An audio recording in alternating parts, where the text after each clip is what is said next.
Wir alle wissen immer wieder oder hören immer wieder Namen über Unternehmen wie Uber, Google, Amazon und so weiter.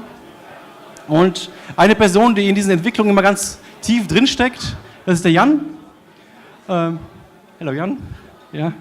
Und Jan ist Gründer und CEO der Academy for Corporate Entrepreneurship und er ist Director vom Founder-Institut, dem weltweit größten Accelerator-Programm, das bereits über 1850 Firmen hat entstehen lassen und hat also sehr, sehr viel Erfahrung damit. Und er wird uns einen spannenden Vortrag erzählen über das Thema Innovation, Veränderung, Unternehmen. Und ja, ich freue mich auf den Vortrag. Danke, Jan. Thank you, Jakob. What Jakob didn't mention was this will be in English, so I hope that's okay for everyone. For you guys at the back, if you still want to come forward, there's lots of space here. I think this is my first time giving a talk like this in a bar. It's a pretty cool setting. It will be about 25 minutes, 30 minutes, and we'll have a bit of time for Q&A. To begin with, Jakob asked me to tell some jokes, which I thought would be pretty interesting with a primarily German audience and talking about innovation. But being half British, half German, I thought we might try one. So, what do you get when you're thinking about digitalization and Steve Jobs while sitting on the toilet? Anyone?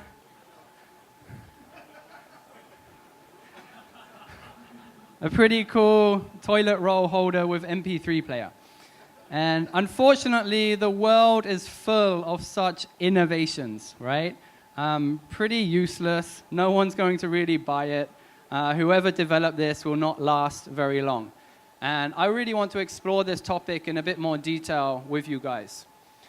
I'm very focused on intrapreneurship, which is really bringing entrepreneurship from the outside world and bringing it inside large established organizations.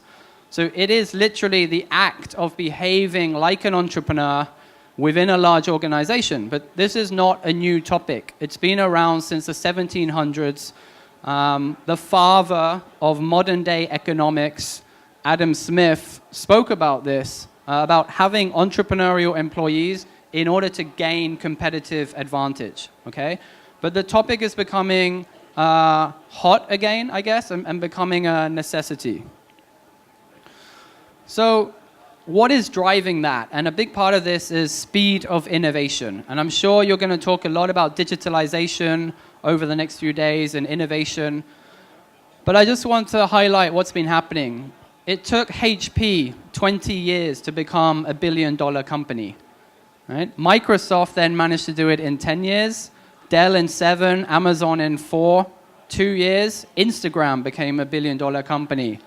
Does anyone know the fastest company to become $1 billion company? Uber? Good guess, but no. Airbnb? Also not.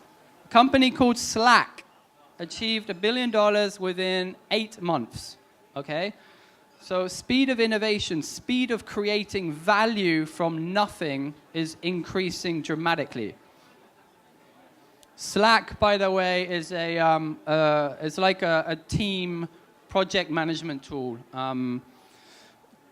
taking messaging back to its basics and sharing documents with each other.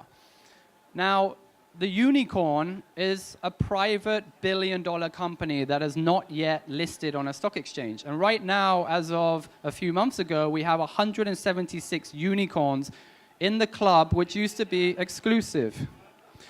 Someone mentioned Airbnb and Uber. This is when Airbnb got founded, 2011. And since then, we can see how many more unicorns are joining the club. And what's happening with existing companies? Maybe a lot of you here tonight are working for the listed companies that are Fortune 500 or on the S&P 500. The average lifespan of these companies is drastically declining, faster and faster, to the point where we're saying that 75% of the current S&P will be gone by 2027, replaced by a lot of these unicorn companies, okay? So that's what's happening. Here's some of the brands on the left. that have recently joined the S&P 500, and the brands on the right have not been able to adapt fast enough, are not significant anymore in today's marketplace, and therefore they're dropping from the list.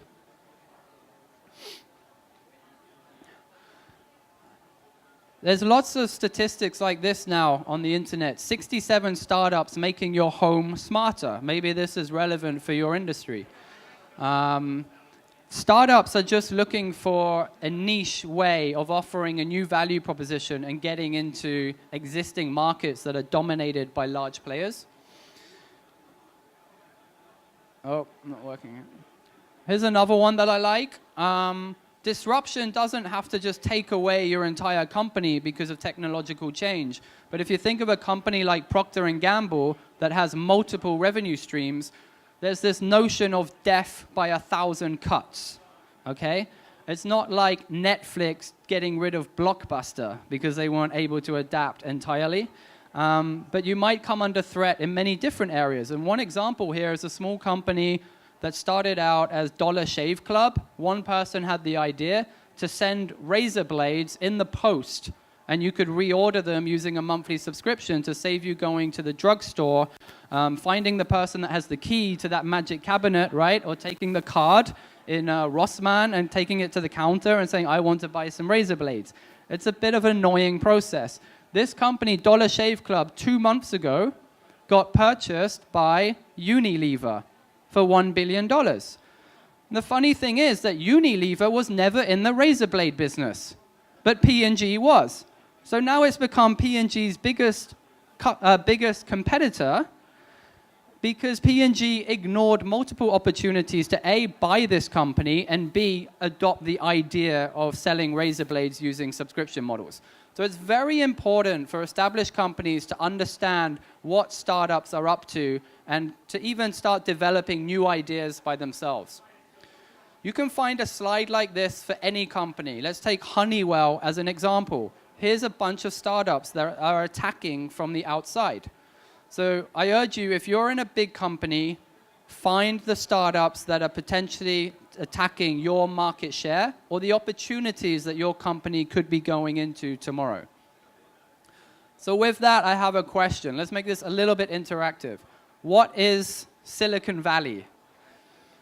Who wants to give me an answer? What do you think of when you think of Silicon Valley? You have something? No? Well, it's an area in San Francisco where probably the most important development companies who are driving the whole world in front of them. Okay, great. So geographic region of importance where lots of startups are coming up. Anyone else? What do you think of? A synonym for innovation. Synonym for innovation. I like that. Silicon Valley is getting a lot of attention, and to the first point, it's where big companies believe they have to have incubators, because incubators are going to solve all of your innovation problems. As long as you're in Silicon Valley with a lab or an incubator, you will become an innovative company. Right? Bullshit. That's not going to happen. People like this are getting a lot of attention, right? Silicon Valley, Larry Page, Steve Jobs. These guys are all growing quickly in Silicon Valley. The media are picking up on it. It's not your CEO of a 50-year-old company that's making the cover of these types of magazines, but it's the new disruptive entrepreneurs. Zuckerberg as well, the CEO of Airbnb, Brian Chesky, Uber CEO as well, Travis. And now, Silicon Valley, the notion of Silicon Valley is becoming so popular that even a TV show is being made out of it, right? It's being shown on HBO, and it means Silicon Valley and the idea behind Silicon Valley is becoming mainstream. Now, I believe Silicon Valley is the entrepreneurial mindset and skills which can be adopted anywhere. To me, it's not about the place. The place is not so important. We can bring Silicon Valley to the rest of the world, and we can bring Silicon Valley into your own organization. And behind those successful entrepreneurs, it's really the mindset and the skills, how they go about business and attacking new opportunities, that is what is creating value at unprecedented speed. But for us entrepreneurs, it sometimes looks like this, right? You come up with a great idea, you see a problem that you want to solve, and the organization doesn't want to know. I'm sure you've probably all felt that. So to survive, we must adopt the entrepreneurial mindset and skills. And this is the Intrapreneur's Dilemma that we experience today. When you look at an organization, it really has two functions. You have to focus on execution activities. And this is what most of the organization has been designed and optimized to do since it first became successful, right? It was a startup, it grew to a big company, it got shareholders, and now it's all about efficiency. Let's milk that cash cow, right? How long can we keep the good times going? But what we did in the beginning was exploring. We explored new ideas, we explored new markets, we explored new opportunities. We invited our employees to come up with ideas. This is what the founders did in the very beginning. And in an established organization, all of the emphasis is on this cash cow, and we're not spending too much time looking at new ideas. And this is a real problem because eventually, as I've already shown you, your market will change. Your customers will ask for something different. You will need new customers. So if you've designed this perfect organization that might be a cow and produces amazing milk, you're able to sell lots and lots of milk to the market, what happens when the market turns around, doesn't want milk anymore, and wants chickens? But you've got a cow that can only produce milk. Because I bet you never saw a cow that produced chickens. Right? Doesn't happen. You need a completely different organization for producing chickens.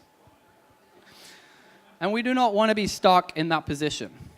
So the message is very clear. You have to innovate or your company will die.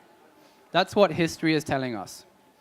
So with that notion, I want to give you a few tips, if you like, a few steps based on a lot of my experience. I've been lucky to work with this guy called Adeo Ressi. He's the CEO and founder of an organization called the Founder Institute, which helps entrepreneurs go from idea to actually launching their startup company. And over the past 8 years, we've developed $25 billion in new value. That's the valuation of the entire portfolio. So I want to reflect on this experience and reflect on our work with existing corporate organizations and provide some insights.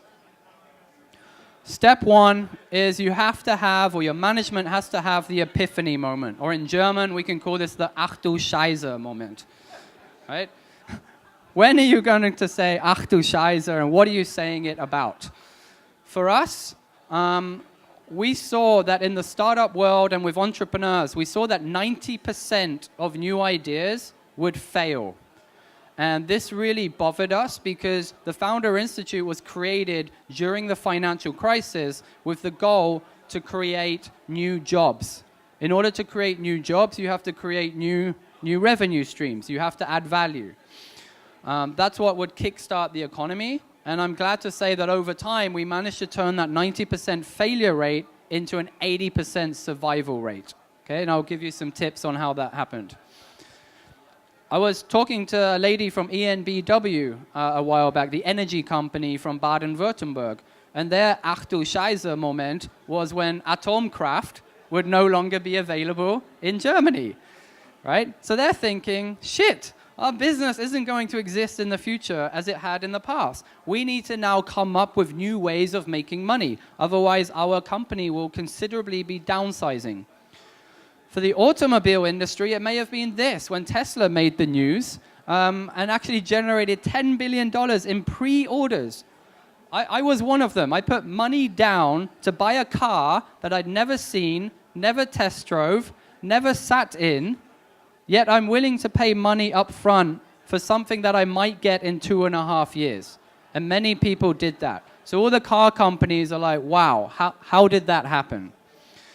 And if we look at trucks, it might be this. This is the Tesla of the trucking industry, a company called Nikola, who are extending the range of trucks by 100%. So this truck can travel twice as far and not even use any diesel.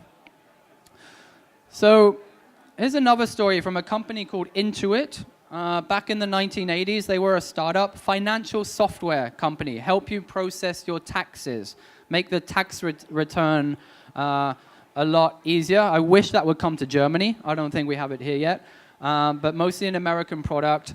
So they had 2 successful products that led them to IPO. They're now a company with 30,000 people. They share the Google campus with Google in Silicon Valley. But the founder, Scott Cook, said when the stock price was flatlining for a number of years, he realized we're not close enough to our customer like how we used to be. Before, when we were closer to the customer, we were understanding the new opportunities and the value that we could bring. And he actually said, you know what, we've lost our innovation mojo. That's what made us good in the beginning. And as a result, he implemented a whole range of lean innovation and intrapreneurship related programs over time. And you can see the result. The stock price actually doubled over the following years. So, you know, I'm saying this and it's all very well and good, but it's pretty damn hard. It takes a special kind of person to stand up and say, you know, what got us here, what made us successful is not enough to get us to where we need to go. And my only advice I can give you is if your leadership are not recognizing that, if they're not having the Octal Shizer moment, and they're not saying we need to change, and you want to change in that organization, if you can't convince them, then probably you're going to have to leave and go somewhere else. Otherwise, you will become very frustrated. Okay, let's look at people and ideas. Over the past 8 years, we've actually looked at 35,000 entrepreneurs, and we've been pretty anal about it. We've worked with social scientists to understand what personalities of the entrepreneur makes the entrepreneur successful, and how do we break down that personality. We find that the more successful people have common personality characteristics like high ability to solve problems. They tend to be more curious than other people. They're very socially intelligent. Especially for intrapreneurs, they have something that's called mannerliness. This is your ability to work with stakeholders inside the organization and push things through, and even work with people that you do not like, okay? They have a high level of self-regard, so they don't get put down very easily. They can box their way through, and they tend to be very adaptive and can mold themselves into new situations. Now, the theory says that up to 15% of your organization could be potential intrapreneurs. And for me, that's a big aha moment, because it means there's a lot of resources with your own employees where we can almost begin to replicate what startups are doing. We can do it inside with your own employees. Another very important point when forming teams in an organization is to not force it upon someone. Don't mandate that people should contribute to innovation. Try to self-select. Let the people that want to get involved come to you.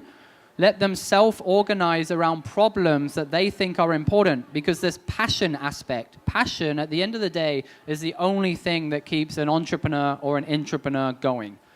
The more cross-functional a team can be, meaning you have different skill sets. So typically we say you have a hacker, a hustler, a designer, and a visionary. That means they can work very well together without putting a lot of strain on the rest of the organization. They can work together in their own little world and get a lot of things done. And the reason why this is important, because look at history.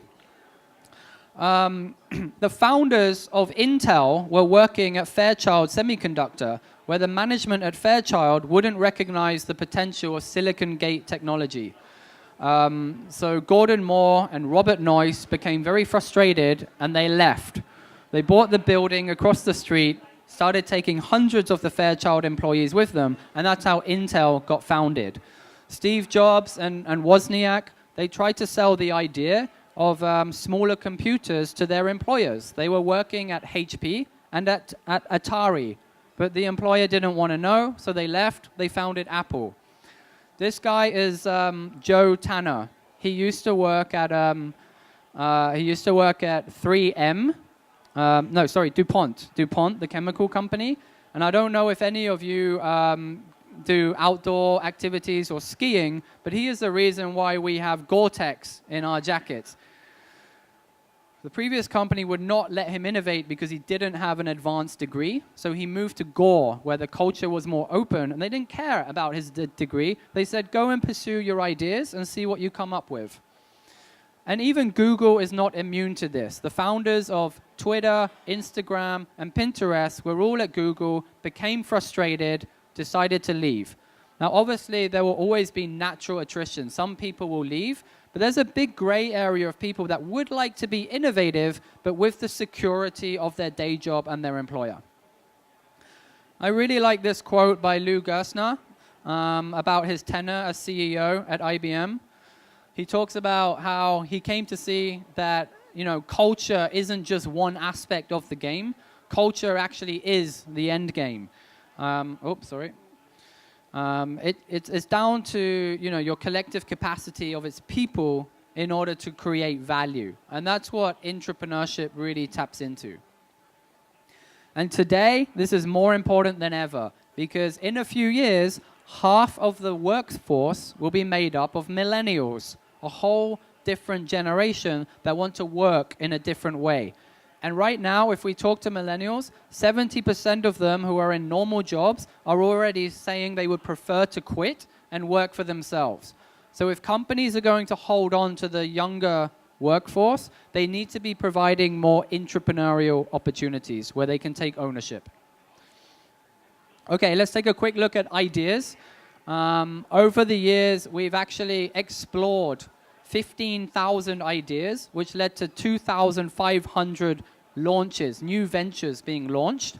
And what we really try to get into the heads of these entrepreneurs and intrapreneurs is asking them and getting them to test, are you really solving a real problem for a real customer in a feasible way?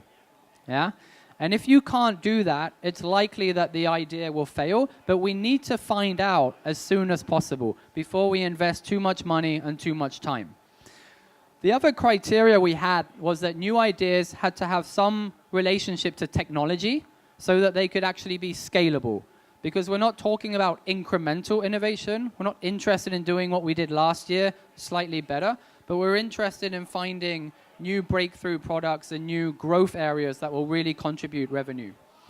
It's also very important when doing this inside an organization to align with a sponsor. It's no good just coming up with any idea. It has to solve a problem for an internal sponsor so that when it does need funding later, you can go back to that sponsor and they will provide you funding for the actual development then of the solution. Okay? There's many ways to collect ideas. You can use software ideation platforms, have hackathon events, collaborate with startups, etc. Okay, the third step is world-class structured curriculum. And I think this is what sets us out to all the rest. And mentoring, super important. So, look. If you think about the evolution of an idea, the very first stage, we come up with disruptive ideas. We then should be exploring them to find problem-solution fit. Am I solving a real problem with this solution? And then I would go ahead and incubate the idea, right? I would then actually work on developing the solution, and can we develop the solution in a feasible way before going to launch. And what happens inside many large organizations is when managers are presented with new ideas, because maybe they're digital and they seem all exciting, they say, wow, that looks really great. Go ahead and build it. See if you can build it. See if we can implement it.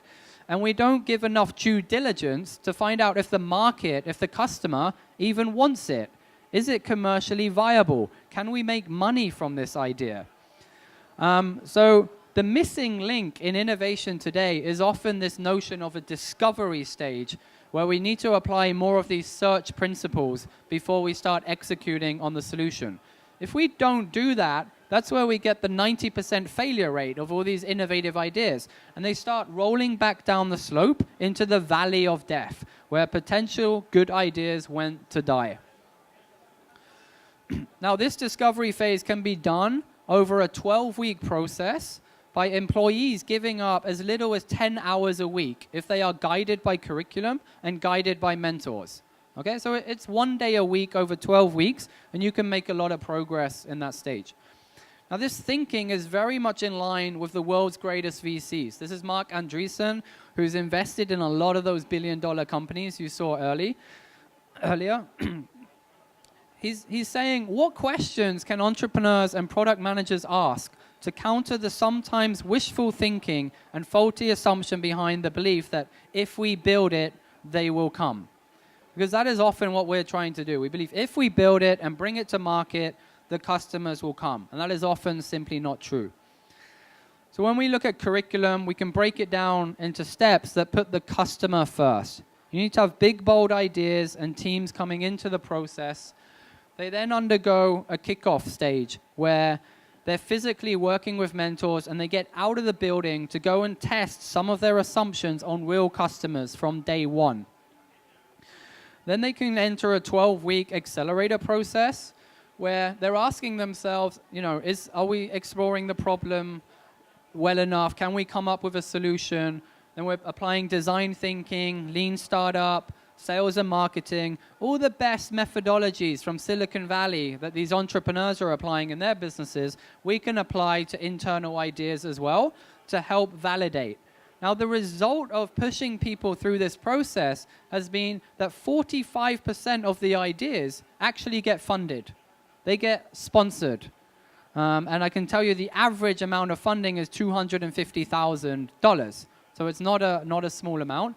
And because of that process, 80% of those ideas then go on to survive.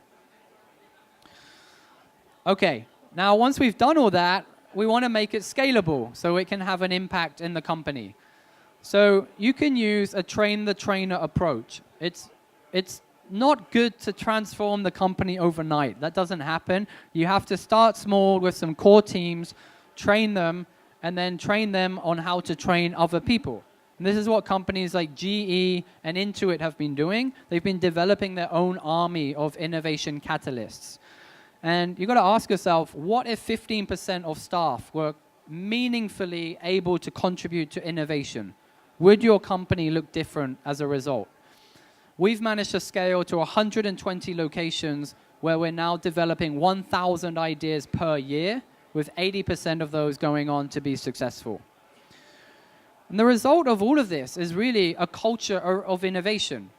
Two things happen inside an organization. The first thing is you start engaging your employees, especially the talent that want to get involved with such projects, and if they couldn't, they might end up leaving. It will help with bringing in new talent into the organization as well, and improving the image of the overall company. And a side effect almost is acceleration. We accelerate the speed of innovation. We accelerate the amount of learning that's happening. And if you think about it, there's research that shows that 70% of people in jobs today are disengaged. They're disengaged at work and they're turning up. They're not really enthusiastic about what they're doing. So we need to give them innovative projects that they can work on. So in 8 years, you can see that you're able to balance the scales. You know, the founder of this program also had IPO'd a company. He had a multi-billion-dollar company, and then he focused his attention on creating new value, which has now added up to $25 billion within 8 years. So if you're in a large company, ask yourself, what has your company achieved in terms of new innovation and new products to market in the last 8 years? And what will actually happen is not only will the cash cow be healthier and be adapting, but we'll be creating new cash cows where future revenue will come. And this is really important. And I think one of the best examples in the world of this is Richard Branson from the Virgin Group. Right? I think Richard said it best when he said, Healthy growth requires a smattering of entrepreneurs who drive new projects and explore new and unexpected directions for business development. Keyword unexpected. If you let people explore, you will stumble across new opportunities. It's not what the CEO and boardroom can map out 10 years in advance, okay? It doesn't always work like that. And the reason why Virgin is never affected from financial crisis is because it has so many revenue streams. Within the umbrella of Virgin, they've launched 350 businesses. Almost every single business has been launched by an intrapreneur, one of their own employees, okay? If that doesn't sell your management and they still ask, why the hell should we invest in entrepreneurship? What's the ROI? Ask them, what's the ROI of survival, right? What does it mean for us to have our company, to have our jobs in 10 years from now, given that 70% of the Fortune 500 companies have disappeared since 1990? And that is just happening faster and faster than ever before. Okay, so I'm just going to close with that. My name's Jan Kennedy. Everyone's on Twitter these days, so if you want to follow me, this is what I look like from behind. Thank you.